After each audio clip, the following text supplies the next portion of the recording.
Hi there, Wayne Jennings here with another little action camera I'm going to review.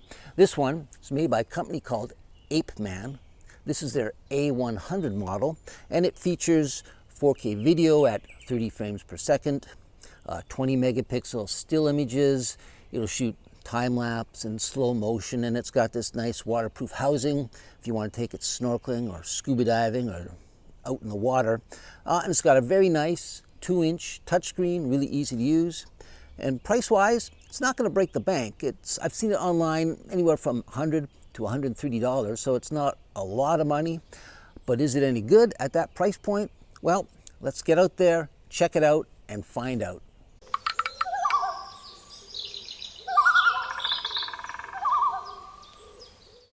The Apeman A100 Action Camera features a high silicon HI3559 processor and a Sony IMX458 image sensor, combined with an ultra-wide angle 7-element glass f1.8 lens, allowing this camera to record video in resolutions of 720 at 60 and 120 frames per second, 1080 at 30 and 60 frames per second, 1440 at 30 and 60 frames per second, 2.7K at 60 frames per second, and 4K video at 30 frames per second.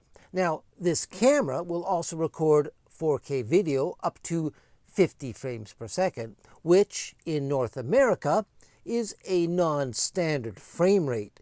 However, if you live in the UK or Europe, you will find this setting useful. Still images can be captured in sizes from 3 to 20 megapixels. Now, let's check out some of those video resolutions.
The camera is fairly lightweight. It's made of a black plastic material. The front, of course, is dominated by the wide-angle lens. On the bottom of the camera, we have the door that conceals your battery. Just push that and it pops open. And it's nice to see it has a spring-loaded metal hinge. Unfortunately, it does not have any tripod socket on the bottom. That's disappointing to see. Now this camera does come with this cage which kind of snaps over the camera, and then you can put one of these tripod adapters on the bottom, and that way you can use it on a tripod. But unfortunately, you need to put that on there if you want to mount this on a tripod or a selfie stick. On the far end of the camera, there's another little door, and behind this, just pull it open there, we find there's the HDMI port, micro SD card slot, and a USB port for charging. Nice to see there's a little door to help keep it clean, keep the dust out. On the far end of the camera, we have a couple little buttons which you can use to navigate the menu when you're not using the touch screen. And on the top of the camera, we have our power and mode switch and our shutter release. We'll just power it on here. You just push it and hold it for a second. And there is the 2-inch touch screen, which always defaults to the video mode.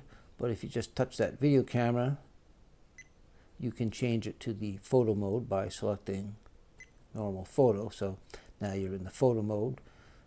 Hit it and go back to select the video mode. Then within the video mode, if you hit the gear icon, you can go in, and now you have your menu where you can make all kinds of changes. For instance, you can go in and change your resolution. It's touch screen. You just scroll to the resolution you want, hit it and select it. There's a lot of other settings on here. There's a anti-shake control to steady your image. You can select to have the video segmented into 1 or 2 or 3 minute segments. Field of view setting, distortion correction. You can turn the audio on or off. Different video codecs you can select, exposure compensation, auto white balance, metering mode, things like that.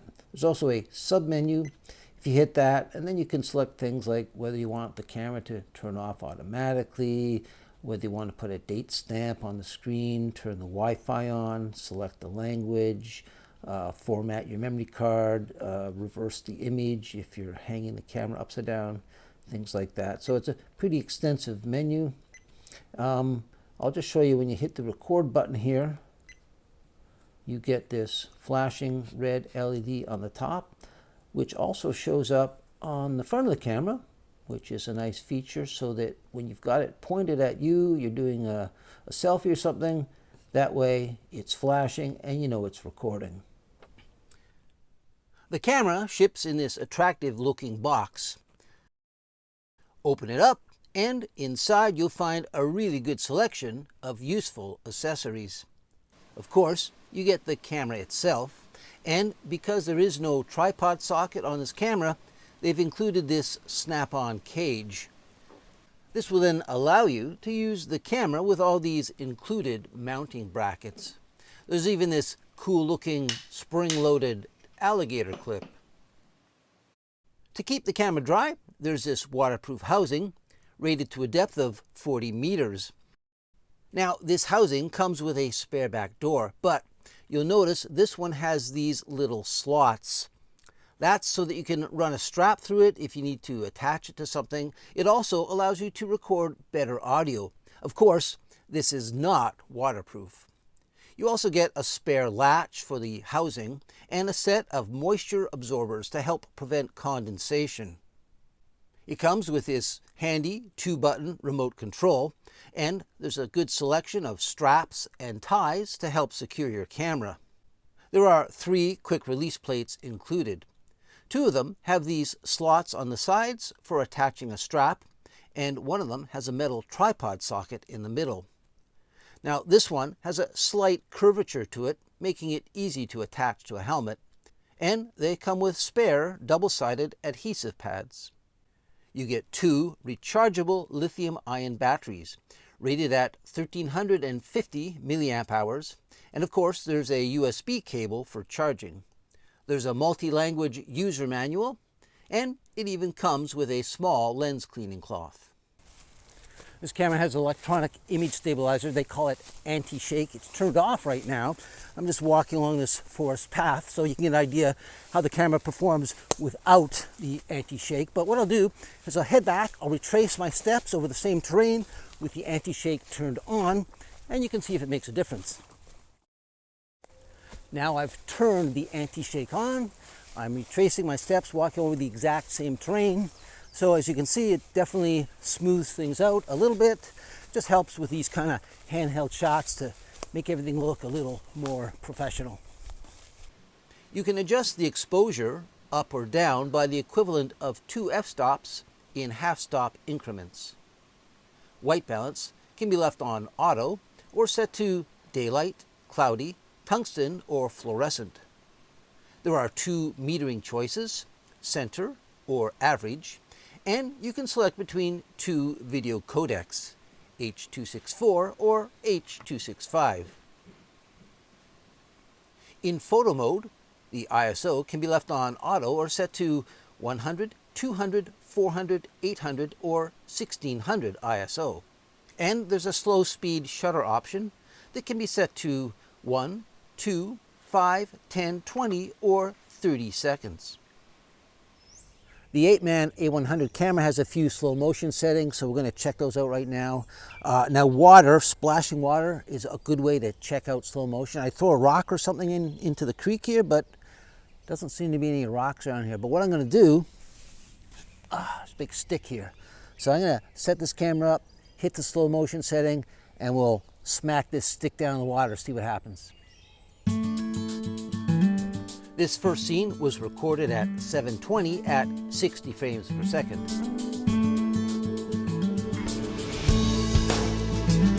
Here's 720 at 120 frames per second.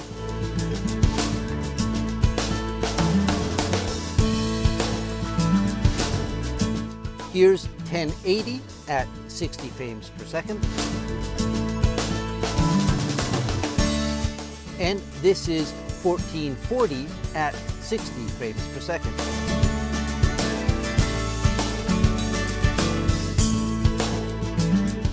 And a little dip in the pool shows us that the waterproof housing really works.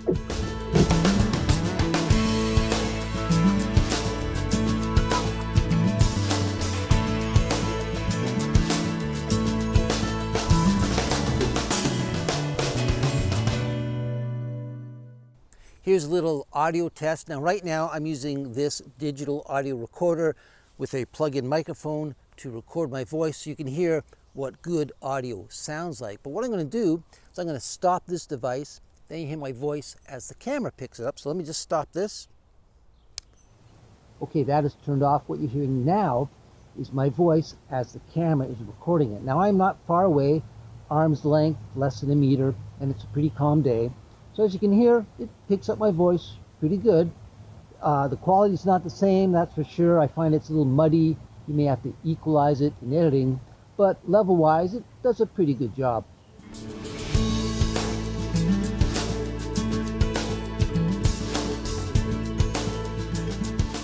Now, here's a sample of the time-lapse sequences that this camera is capable of recording. It will allow you to expose a single frame of video every 1, 2, 5, 10, 30, or 60 seconds. Photos can be taken in resolutions of 3, 5, 8, 12, 16, or 20 megapixels. Additional photo settings include a self-timer, a burst photo mode, a slow shutter setting, and high dynamic range or HDR setting.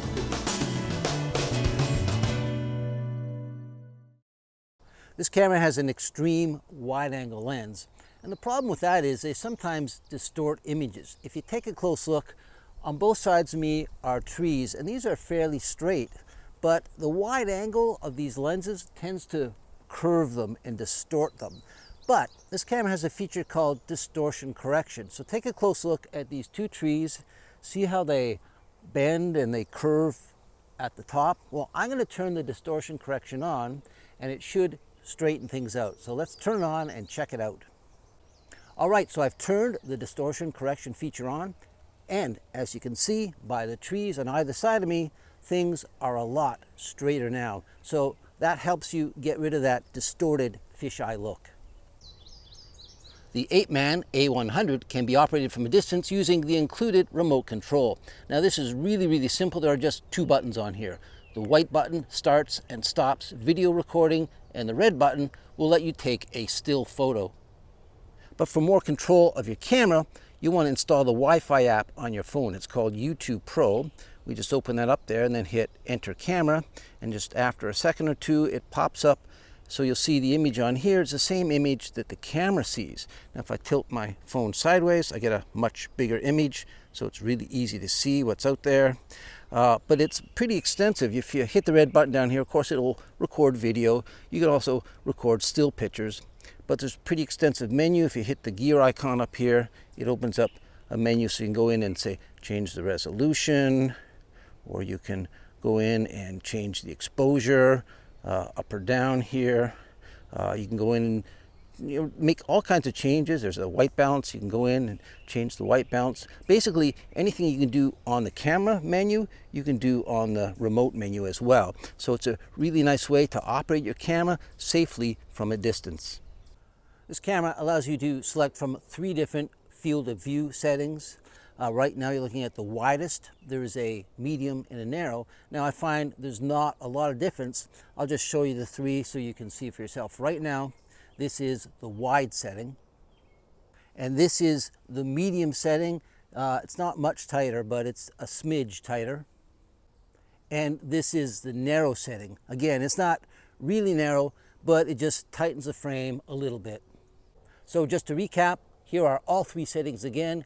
This is wide, this is medium, and this is the narrow setting.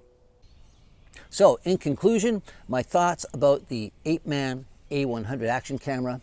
It's not a bad little camera considering the cost, which is around $100.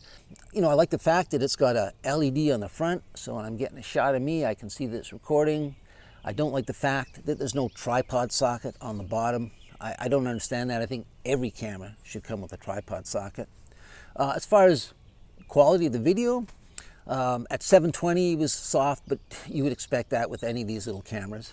I was a bit disappointed though shooting 1080. I thought it would be a little sharper looking, and in most cases, don't get me wrong, in most cases it was sharp in bright sunlight, but in some darker lighting conditions or shadowy, like there's a scene I showed you earlier where I'm riding my bike through the forest. I just found that was maybe a little too soft, softer than I would expect with a 1080 image. 2.7K and 4K, those look really good. I would, stick to the higher resolutions. Now when it comes to 2.7K, it's kind of odd because the instruction manual, even the touchscreen on the back, it says 2.7K at 30 frames. However, anytime I shot with it, it gave me a 2.7K 60 frame image. So that's a bit of a bonus actually. You're getting a higher frame rate. But at 2.7, the images were a lot narrower. They weren't as wide as the 1080 or the 4K. I don't know what that's all about, but still a good usable image. And the audio on here, I'm actually pretty pleased. It picks up the audio very well. You don't have to yell. Now obviously when it's in the housing, the audio is not very good. But as it is, if you're just, doing a selfie and talking, it picks it up pretty good. It's a bit muddy. You may have to equalize it in post-production. It's certainly not as good as using a separate digital audio device. But overall, not a bad little camera. Does nice time lapse. Slow motion's not bad, but a little bit soft. But, it does the job. So for the price, it's not a bad little camera.